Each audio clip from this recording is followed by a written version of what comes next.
मशहूर गायिका आशा ताई अब हमारे बीच नहीं रही। 92 साल की उम्र में उन्होंने अंतिम सांसें ली।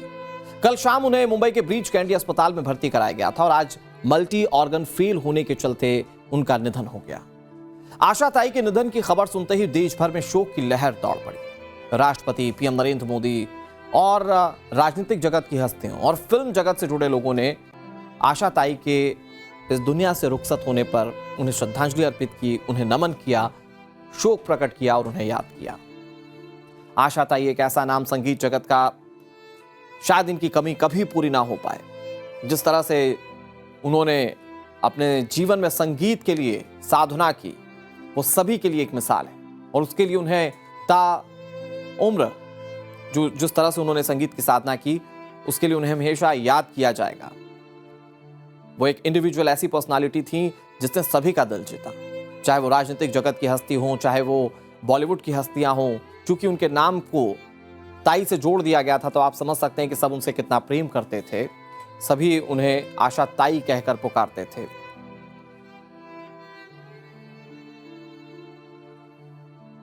और आशा ताई एक ऐसी शख्सियत जिनके बारे में आज हर कोई याद कर रहा है। हमारे साथ कई सारे लोग जुड़ गए हैं। अनूप जलोटा हमारे साथ जुड़ेंगे आपसे कुछ ही देर में, जो कि जाने माने गायक हैं। कल्पना पटवारी हमारे साथ जुड़ गई हैं, सिंगर हैं। कविता सेठ हमारे साथ जुड़ गई हैं और शहजाद खान हमारे साथ जुड़ गए हैं। मैं आप सभी का रुख करूंगा। पहले अतुल का रुख कर लेते हैं। अतुल ब्रीच कैंडी अस्पताल में मौजूद हैं। अतुल, वहां से आशा ताई का शव जो है वो उनके घर पर जाएगा और वहां अंतिम दर्शन के लिए उसे रखा जाएगा। फिलहाल वहां क्या तस्वीरें दिख रही हैं? जी, आपको इस समय लाइव तस्वीरें यहाँ पर दिखा दूं कि सिक्योरिटी जो है यहाँ पर बढ़ा दी गई है जब से ये खबर आई है, क्योंकि कई राजनीतिक जानी मानी हस्तियां, मंत्री जो है यहाँ पर वीवीआईपी का मूवमेंट होना शुरू हो गया है।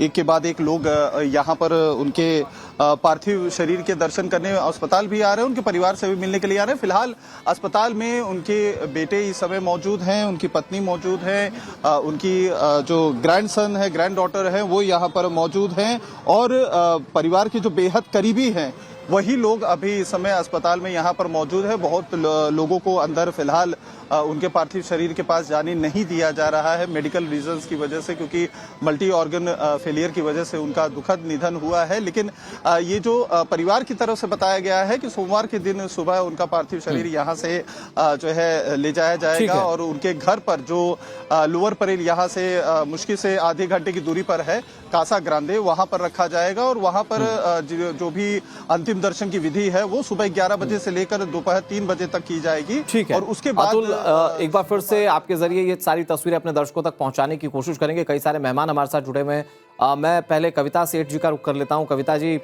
चूंकि आप खुद संगीत जगत से जुड़ी हुई हैं, आप खुद गायिका हैं और जब इतनी बड़ी संगीतकार हमारे बीच में नहीं है, तो ये कितना बड़ा शून्य है संगीत जगत के लिए, बॉलीवुड इंडस्ट्री के लिए? बहुत ही, मतलब अभी तो डाइजेस्ट ही नहीं, प्रोसेस ही नहीं कर पा रही हूँ इस न्यूज को जब से सुना है। काफी दुख हो रहा है, बहुत तकलीफ हो रही है, क्योंकि बचपन से जब से होश संभाला है तब से ही आशा जी उन सब लोगों को सुन सुन करके बड़े हुए हैं। तो मेरे लिए तो वो तो फुल फ्लेज एक यूनिवर्सिटी थी कि मतलब किसी भी टाइप का गाना है तो आप आशा जी को सुन लो, उनसे एक्सप्रेशन सीख लो। उनके गानों को इतना सीखा है हम लोगों ने, मतलब शब्द ही नहीं मिल रहा है कि कैसे उनके लिए क्या बोलें। बहुत बड़ा वैक्यूम है। मुझे लगता है चूंकि आप खुद भी संगीतकार हैं और आशा ताई एक लेजेंडरी सिंगर थी, किसी सिंगर को अगर श्रद्धांजलि अर्पित करना हो तो उनके गानों को गुनगुनाने से बेहतर कोई श्रद्धांजलि नहीं हो सकती। क्योंकि आपने कहा कि आपने बहुत सीखा उनके गानों को। अब किस गाने से आप उन्हें श्रद्धांजलि देंगे? मैं उनका जो मुझे एक बहुत सारे गाने बहुत पसंद है, अभी जो राइट नाउ याद आ रहा है, आगे भी जाने ना तू, वो बहुत ही प्यारा लगता है मुझे गाना। मैं उसकी 2 लाइन गुनगुनाती हूँ, उनको श्रद्धा पुष्प अर्पित करती हूँ।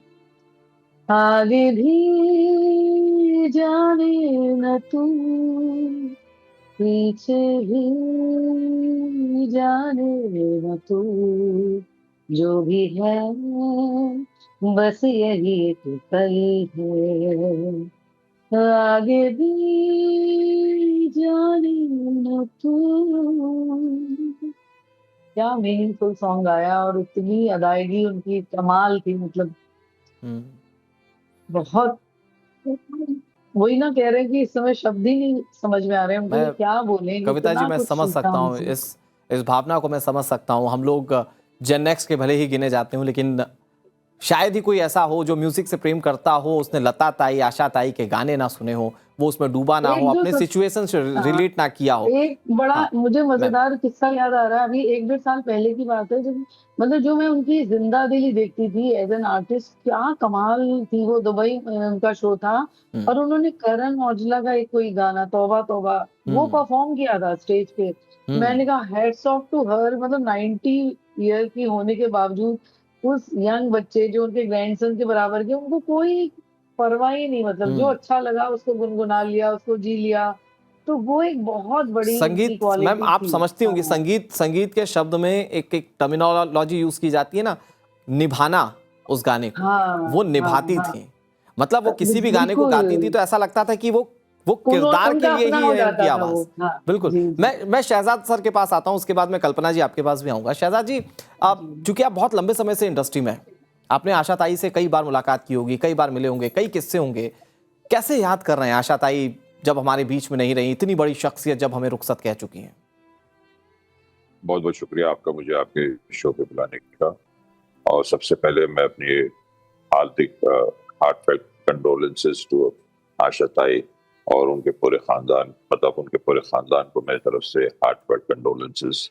देखिए, आशा ताई के बारे में कहना अगर मैं शुरू करूं तो सुबह से शाम हो जाएगी और हम बात करते रह सकते, लेकिन मैं ये कहना चाहूंगा कि आज एक मतलब एक बहुत ही बड़ा लॉस है हमारी फिल्म इंडस्ट्री के लिए, क्योंकि आशा ताई जो है इतनी वर्सेटाइल सिंगर थी हुँ, और मेरे डैडी की फिल्मों में उन्होंने काफी गाने गाए हैं।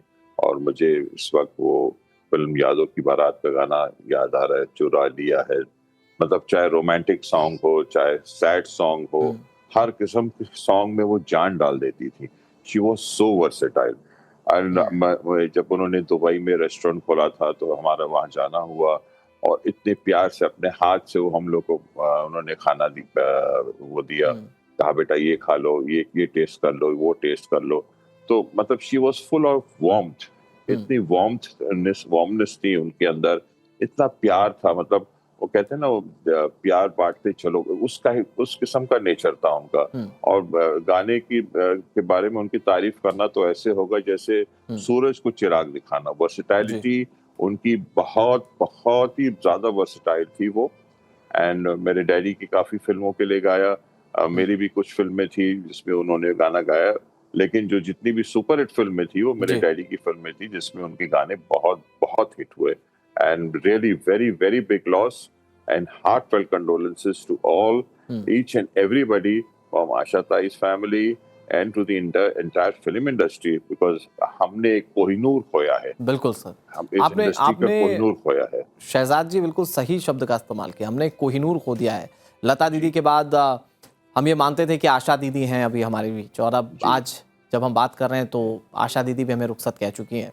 लता दीदी की भी उम्र 92 साल थी, आशा दीदी की भी उम्र 92 साल थी। ये अच्छा, मतलब एक ये कोइंसिडेंट इसमें से निकल कर सामने आया। लेकिन मैं अगर कल्पना पटवारी जी आपके पास आऊँ, बतौर सिंगर आशा ताई को आप कैसे देखती हैं? मतलब कितना बड़ा शून्य पूरी इंडस्ट्री के लिए और संगीत जगत के लिए। वो ऐसी सिंगर थी, अगर शास्त्रीय संगीत गाती थी उसको निभाती थी, अगर वो पॉप गाती थी, मतलब जब ट्रांजिशन वाला दौर था राइट। 1900 के बाद, जब वो 2000 वाला दौर आ रहा था, यंग लोग जब सिंगर आ रहे थे, तो ब्रेटली के साथ भी वो गाना गा चुकी हैं। कैसे देखती हैं आप? फॉर मी ऑफ कोर्स जन्म और मृत्यु तो सच्चाई है। हर कोई जो आया है वो उनको जाना ही पड़ेगा। But for me Asha Bhosle was still is and will be a celebration. जैसे जिंदगी से होता है ना, life force energy. Asha ji जो भी उन्होंने गाया, ऐसा लगता है जैसे चहक के गाना, या फिर हुँ, जो एक चंचल चप्पल उनकी जो लाइफ फोर्स एनर्जी है, हुँ, जैसे जिंदगी में जैसे बाहर आ गया। आशा हुँ, जी मतलब मेरे लिए वो है। और ऑफ कोर्स मैं असम में पली बड़ी, तो प्राय भूपेन हजारिका जी के बहुत सारे असमिया फिल्म के हुँ, कंपोजिशंस वो गाए। और मैं आज मेरे लिए शारीरिक रूप से वो नहीं है, जी, लेकिन आई थिंक कोई भी कलाकार के लिए वो मायने नहीं रखता है। जो पंच तत्वों में विलीन हो गई, उनको नमन पूर्वक श्रद्धांजलि देती है, उनके परिवार को वो शक्ति प्रदान करे प्रभु। लेकिन हर स्टेज में, भारतवर्ष के कोने कोने में, छोटे छोटे गलियों के स्टेज में या बड़े बड़े इवेंट में, हर शाम को आशा जी को हम लोग सेलिब्रेट करते हैं, चाहे छोटी गायिका कोई हो या बड़ी कोई नामचीन गायिका हो, बिल्कुल। और वो हर शाम होता ही रहेगा। तो मैं उसी तरह से लेती हूँ। वो हमेशा वो आशा भोसले मैम की जो एनर्जी है वो हमेशा से कल्पना जी, हमारे मैंने कविता जी साथ को भी यही रहेगा। कहा कि अगर किसी सिंगर को श्रद्धांजलि अर्पित करना हो, उनके गाने गुनगुनाने से बेहतर जी उनके जी लिए कोई जी, श्रद्धांजलि नहीं हो सकती, क्योंकि बहुत सारे वो कहते गीत हैं ना है कि मेरे लिए। ब्रह्मांड में शब्द गूंजते हैं, एकदम एकदम, और मेरे अगर लिए तो आशा बहुत ताई सारे के वो गीत शब्द है। गूंजे उनके जो मुख राइट से राइट। कंठित हुए, अगर आप कुछ गुनगुना पाए तो। जैसे असमिया की अगर बात करूं, या फिर मैं भोजपुरी की भी बात करना चाहूंगी। जैसे असमिया एक गीत हम लोग सुन के बहुत प्रेरणा आज भी लेते हैं। वो ऐसा था, ओ अभिमानी बंधु भूल তুমি নুবুজিবা না পাহরিবা पाहुरी ना जाबा। मतलब मुझे भूलना नहीं, मुझे भूल मत जाना। ठीक उसी तरह से भोजपुरी फिल्म जगत में भी बहुत कुछ वो गाई। और अभी जो मुझे याद आ रहा है, मोरे होठवा के होठवा से नथुनिया कुलल करेला, मोरे होठवा से नथुनिया कुलल करेला, जैसे नागिन से सपेरा अटखेल करेला, जैसे नागिन से सपेरा अटखेल करेला। या फिर अगर मैं बोलती रहूं गाती रहूं, एक से बाद एक गीत है, तू रूठा तो मैं रो दूंगी सनम, आजा मेरी बाहों में आ। वो शायद इस गीत को रिकॉर्डिंग करते वक्त बहुत उनका एज शायद 40+ था, लेकिन जब गाई वो 16 साल की एक किरदार के लिए गाई। सो उनके लिए सीखने के लिए of course she was the most versatile artist, and आगे उनके जैसा कोई नहीं आएगा मेरे हिसाब से। कविता जी, आपने कहा एक शब्द और मुझे अच्छा लगा, मतलब कि वो संगीत की यूनिवर्सिटी थी। अगर आप बतौर सिंगर कहें क्या क्या सीखना चाहिए? आशा ताई अब हमारे बीच नहीं है, वो अपने गानों के जरिए रहेंगी, अपनी आवाज के जरिए रहेंगी, लेकिन अगर वो यूनिवर्सिटी आप कह रही उन्हें, तो सिंगर्स को, एक आम लोगों को उनसे क्या क्या सीखना चाहिए? सबसे पहले जो वो गाने को अपना बना लेती थी, जो एक जिंदा दिली, मतलब जैसे सिंपल सा कोई वैसा गाना है, आइटम सॉन्ग है या कुछ, तो वो उसको बिल्कुल वैसे ही सारे लटके झटके नजाकत सारी वैसे ही उसमें डाल देती थी। और वही कोई सीरियस गाना हो, वही गजल हो, जैसे उमराव जान की गजलें मतलब अमर हो गई। तो उन्होंने जो गाया जिस तरीके से, मतलब जो भी वो चीज लेती थी, जिस भी गीत को लेती थी, उसमें ऐसा वो अपना अपना एक अंदाज डालती थी और इस तरीके से उसको अपना बना लेती थी, या वो उसमें ऐसी घुल मिल जाती थी, ऐसा लगता तक नहीं था कि जब आप पर्दे पे देखते थे कि ये किसी और ने गाया है, ऐसा लगता था उसी एक्ट्रेस का ही वो गाना है। तो वो उस एक्ट्रेस के किरदार में ऐसे घुस जाती थी, मुझे ऐसा लगता है मतलब इस तरीके से किसी ने भी नहीं किया है। सब लोग अपनी अपनी जगह बहुत अच्छे हैं, लेकिन जो कमाल उन्होंने अपने गीतों के माध्यम से प्लेबैक सिंगिंग में किया, वो बहुत बड़ी चीज मैम, है। जब हमको सीखने आप वाली लोग एस्पिरेंट सिंगर होंगे, जब आप लोग अपने रियाज करते होंगे, साधना करते होंगे, आप लोगों ने देखा होगा आशा ताई को, और मुझे लगता है कि हम जब किसी से सीखते हैं तो उनको बहुत सारी चीजों में आत्मसात करने की कोशिश करते हैं। जी जी, बिल्कुल बिल्कुल बिल्कुल बिल्कुल। बहुत सारे गीत हैं, जैसे कि चुरा लिया है तुमने जो दिल को, जो थोड़ी थोड़ी जो मील है, जो अदायगी है, तो ऐसा लगता है कि आप खुद ही उनको सुन करके खुद झूमने लग जाते हो। वो जो अंदाज है उनका, उस कॉम्पोजिशन को निभाना और उसको लेकर के जाना उस मस्ती में, दम मारो दम, मतलब कितने गाने हैं। और जब उन्होंने उमराव जान की गजलें गाई तो ऐसा लग रहा था कि बस रेखा ने क्या गाया, ऐसा मतलब पर्दे पर ऐसा लग रहा था। तो बहुत खूबसूरती से उन्होंने एक-एक चीज़ को निभाया है, और वो हम लोग हमेशा बहुत बारीकी से सुनते हैं, कोशिश करते हैं कि अडॉप्ट करें। यदि हम कुछ प्लेबैक कर रहे हैं, तो जो कुछ उन्होंने निभाया उसका हम यदि 10-15% भी निभा लें, तो हम धन्य समझेंगे अपने आप को। अब शहजाद सर, क्योंकि आपने कहा कि आपके पिताजी के लिए भी गाया, आपकी भी कई बार मुलाकात हुई, और मैंने जब आपसे बातचीत करते हुए आपके लफ्ज़ों में जो समझा, वो आपको बेटा कहती थी। कुछ अपने और उनके संबंधों के बारे में अगर बताएं, क्योंकि आज आशा ताई सबकी स्मृतियों में शेष हैं, और हर कोई चाहेगा कि वो किस तरह से आम लोगों से मिला करती थी या वीवीआईपी से मिलती थी, उनकी क्या खासियतें थी, अगर उस तरह की कोई चीजें आप शेयर कर पाएं सर तो। देखिए, वो जिनसे भी मिलती थी बहुत प्यार से मिलती थी। वो ये नहीं देखती थी कि वो अमीर है, गरीब है, वीआईपी है या कलाकार है। बहुत ही प्यार से, बहुत ही इखलाक से, उनमें इतना इखलाक और प्यार भरा, और वो प्यार बांटती थी। मतलब इतनी पॉजिटिव एनर्जी थी आशा जी में, इतनी पॉजिटिव एनर्जी थी। एंड हर इंसान को रिस्पेक्ट देना, हर इंसान को प्यार देना, इस तरह से वो लोगों से पेश आती थी। मतलब एक मिसाल है आज की तारीख में ना, Asha ji is a milestone. जैसे मैंने कहा ना, कोहिनूर तो अब हमने असली खोया है। आशा जी के जाने के बाद हमने असली कोहिनूर अब खोया है। वो तो पत्थर था जो कई साल पहले अंग्रेज लेके चले गए, लेकिन ये जीता जागता कोहिनूर था हमारा।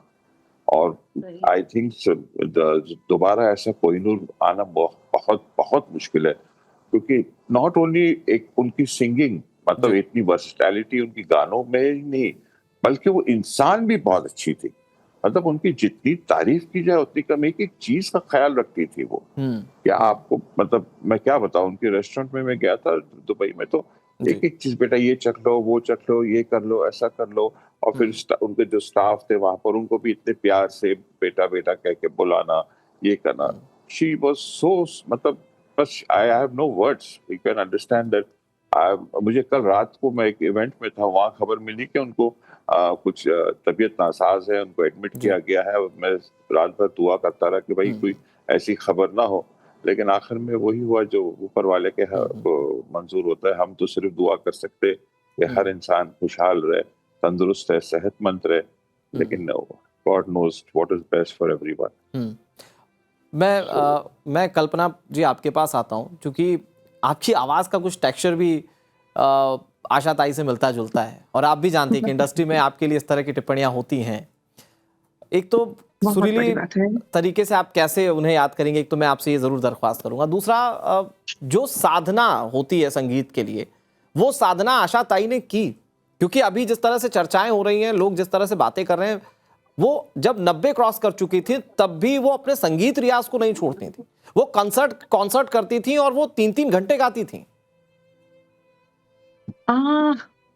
एक्चुअली मुझे बचपन से तो सब हम लोग सुन के बड़े हुए, अलग अलग समय काल में जिंदगी को देखने का नजरिया अलग होता है, तो गीतों को सुनने का भी मैच्योरिटी का लेवल अलग होता है। आज इस उम्र में मैं जब ऑब्जर्व करती हूँ, और अगर बहुत मैं सोशल पॉइंट ऑफ व्यू से देखूं, उन्होंने इतना हिम्मत किया। उन्होंने जैसे लता जी तो खुद सरस्वती है, लेकिन उन्होंने शब्दों को चुना, दलित समाज की अगर बात करें।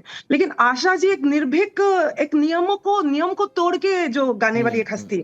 उन्होंने वुमेन, मतलब स्त्री होने के नाते ये नहीं देखा कि मुझे ये करना है कि शास्त्रीय। उस समय काल में, जैसे मान लीजिए सिंपल सा तो गीत नहीं बोलेंगे, उस समय में 70s में आई थिंक, जैसे वो पिया तू अब तो आजा में, जैसे अच्छा, ये जो टेक्सचर है, जो एक्सपेरिमेंट है, उस समय ने, मुझे नहीं लगता कि किसी स्त्री ने, प्लेबैक सिंगर ने, वुमेन ने सोचा होगा कि ये एक्सपेरिमेंट करे, क्योंकि शास्त्रीय गायन का एक अलग ही सम्मान है, लोक विधा लोक है। बट आई थिंक उन्होंने बहुत सारे तन की ज्वाला ठंडी, ऐसे तन की ज्वाला जो शब्द है, उस समय में, आज के समाज में ये अलग बहुत इजी शब्द है, लेकिन 70s में 60s में ये शब्द को गाना, या कोई स्त्री नारी समाज के डर से इस शब्द को मैं गाऊं कि नहीं गाऊं, तो वो आशा भोसले नहीं थी। उनको अगर शायद, मेरा ये ऑब्जर्वेशन है कि अगर ये स्क्रिप्ट का डिमांड है, वो कैरेक्टर का डिमांड है, उसको निर्भीकता के साथ वो गा जाती थी, और मैं भी उसको फॉलो करने की कोशिश करती हूँ उनके सामने। बस हम सभी आर्टिस्टों को उनका आशीर्वाद मिलता रहे, वो जहां कहीं भी रहे, आशीर्वाद मिले। कविता जी, चूंकि जिस चीज पर जिक्र किया कल्पना पटवारी जी ने कि संघर्ष रहा बड़ा निर्भीकता से, वो बात सब जानते हैं। मतलब जिनकी बड़ी बहन खुद लता मंगेशकर हो, जिनको स्वर कोकिला कहा जाता हो, और घर की जब परिस्थितियां ऐसी हो, मंगेशकर फैमिली की जब परिस्थितियां वैसी, और वहां से निकलकर जब ऑलरेडी एक माइलस्टोन आपके घर में, और उसके बाद अपना नाम बना जाना, ये आशा ताई है। बिल्कुल, मतलब कमाल ही है। जैसा अभी कल्पना जी भी कह रही थी कि वो बहुत ही निर्भीक रही, कि उन्होंने जितने भी नॉर्म्स या जितने रूल रेगुलेशन थे, किसी को फॉलो किया ही नहीं। अपने अंदाज में वो उन्होंने अपना रास्ता चुना, अपना रास्ता बनाया, और जिस तरीके के भी सॉन्ग मिले उनको बिल्कुल अपने तरीके से अपने रंग में रंग दिया। वो एक कमाल की चीज है। अब पीछे मुड़ के मैं देख रही हूँ और कल्पना जी ने जो बोला वो उसको ऑब्जर्व कर रही हूँ, तो सच्ची में मतलब जैसे लता जी ने काफी गाने चुने कि मुझे क्या गाना है क्या नहीं गाना है। इवन मैं ऐसा करती हूँ कि मैं बहुत सेलेक्टिव हूँ पोएट्री को लेकर के, लेकिन जो आशा जी ने किया है, जो किसी भी टाइप का हो, चाहे वो मुजरा हो, चाहे वो कव्वाली हो, चाहे वो कैबरे हो, या मतलब या सॉफ्ट नंबर हो, कुछ भी हो, बिल्कुल मैम। उसको बहुत खूबसूरती से और निभाया है। मैम आशा जी, शहजाद जी कुछ कहना चाह रहे हैं, अगर 10 सेकंड में सर कुछ कह पाए तो प्लीज। जी जी जी, मैं ये कहना चाहूंगा कि अदनान समी साहब को जो इतना मुकाम मिला है उसमें आशा जी का बहुत बड़ा वेरी हाथ ट्रू है। सर। और मुझे इनफैक्ट अदनान समी साहब की एक एल्बम थी लिफ्ट करा दे, उसमें आशा जी ने मुझे रेकमेंड किया कि भाई ये जो है, जब वो वीडियो एल्बम बना रहे थे, कि ये आप शहजाद से कराइएगा। तो ऐसे ऐसे नए टैलेंट्स को आशा जी ने बिल्कुल प्रमोट किया है, और काफी लोग आशा जी के नकल करते हैं। अच्छी बात है, because she, I think versatility अगर शुरू होती है तो आशा जी से, और खत्म भी होती है तो आशा जी पर। बिल्कुल तो she was a ठीक है। आप सभी का बहुत बहुत versatile singer. आभार। हम आशा जी को इसी तरह से नमन करते हैं, उन्हें याद करते हैं, और वो हम सबकी स्मृतियों में शेष हैं। उनकी आवाज़, उनके गाने वो एहसास कराते रहेंगे कि आशा जी हम सबके साथ हैं।